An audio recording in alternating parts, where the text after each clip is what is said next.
How's it going, everyone? It's Nathan from Nathan's DIY Garage, and today we're working on the BMW E39 530. I'm going to show you how to line up the front bumper.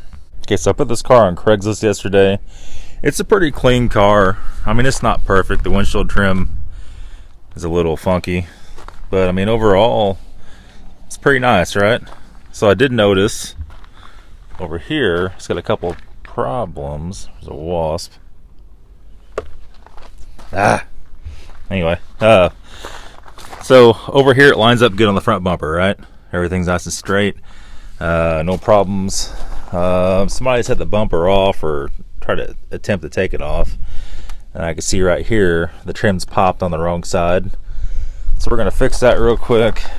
Also on this side, the way these bumpers are set up, they're in a little hanger, and they slide in the hanger on the corners. Well, somebody's at least had it somewhat off, because it's not in the hanger on this side, and it's hanging down a little bit. So we're going to go ahead and slide the bumper back, or rehook it on there, and we'll go ahead and fix this front trim. Okay, so here we are under the front of the car, right next to the headlamp, right? So we have this little grill, and some of these are different, depends on the year. This one's actually solid, most of them are open. So we're going to want to take out this pin right here and this pin right here. Now usually I would use this guy here, but depends on how small the pin is. It doesn't, I mean, you could do it, but it doesn't want to work very good, right? I like to use a pair of side cutters, a pair of dikes. We're going to get up in here. We're not going to squeeze. We're just barely going to squeeze. We'll cut that pin if we don't. And we're just going to just pull down on it, and it's going to pull that right out. Real super easy. We're going to go up in here, do the same thing to this one. We're just going to pull him out and down. He's going to come right out real easy. And this thing should pull out like so. Once you pull that out, you can see right here, it has a little star bit. And that bit is a T50. And we're going to use this guy on a 3/8 ratchet. We're going to go and take him out.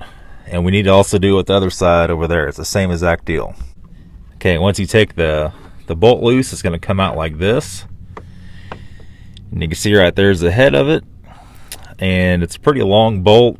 Now if you get one of these cars that's wrecked, a lot of times this bolt will be bent and you can't reuse it. You'll never get it started. So you can see up in there there's a hole, and that's going to take the aluminum crash bar and the plastic bumper off. I did not do this side. Since we don't really need to take this all the way off, let's just see if we can slip it back. And we can. That might be far enough. Okay, so most of these cars have a splash guard right here. It's a lower piece. This one's been taken out. This is pretty common on E39 because you can see back here is a secondary air pump.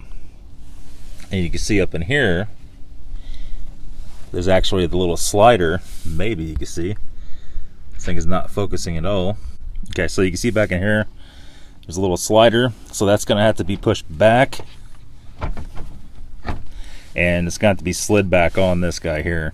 Okay, so after a little closer inspection, the slider in the bumper has a slider down here and a slider on top. As you can see, the slider on top, let's see if it'll focus in there for you. It's like, no. The slider on top is broken. So we're going to go to plan B. Okay, so basically plan B is going to be a reassemble, which we already put the screw back in. We're going to put the grill back in, but before I do, I'm going to show you a couple things here. The fog lights. Now, from 99 and up, they have the round fog lights. Might be 2000 and up. I can't really remember for sure. Anyway, these two 8mm bolts right here are going to remove the fog light, or we're going to remove the little trim so you get the fog light out real easily. And that's how you remove the fog light. So we're going to go and put this grill back in. We'll go back to the bumper. I'll show you what I mean by plan B. Okay, so plan B, there's two different parts, two different options, as to say.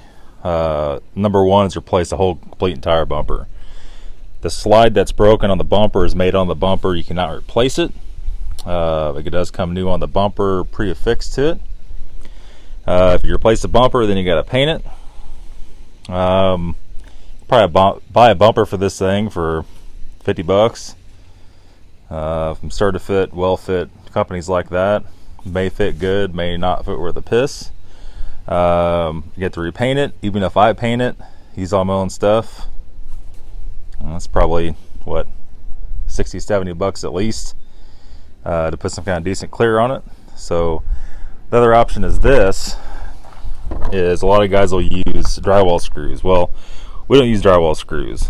If we have to do something like this, we're going to want to use a good quality screw like this. It is going to be a Torx bit head. Let's see if it'll focus.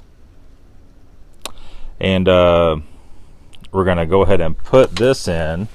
And this is also self-tapping. You can see the little slot on the side of it there. We're going to hold the bumper in position. We're going to hold this little guy back, and we're going to run that screw on the inside where you can't see it into that plastic hanger right in the middle of it where it's nice and strong. So as you see right now, it's hanging down real low. I'll come back here just a second. It will not be. Okay, you can see here we're finished with it now, and it's not absolutely perfect, but it's pretty damn close. This looks pretty damn good. So what we're going to do when we sell this car, we'll be sure and tell the buyer about it in case he ever wants to take off the front bumper. He could do it easily. I'll also direct him towards our videos so he can see the work we did to this car, so he has a better understanding of it. And what we did use to put it on there is this guy. He could use a screwdriver like he's in this. You have the universal and the little impact with the long bit. That'll allow you to reach in places further with these screws and get the right angle on them. And you always want to be aware of, when you put a foreign screw in like this, not to drill into anything. You want to make sure there's no lines, no wires anywhere close. On this case, we just went right to the plastic hanger. It's probably stronger now than what it was with the hanger on it. And that's it, guys.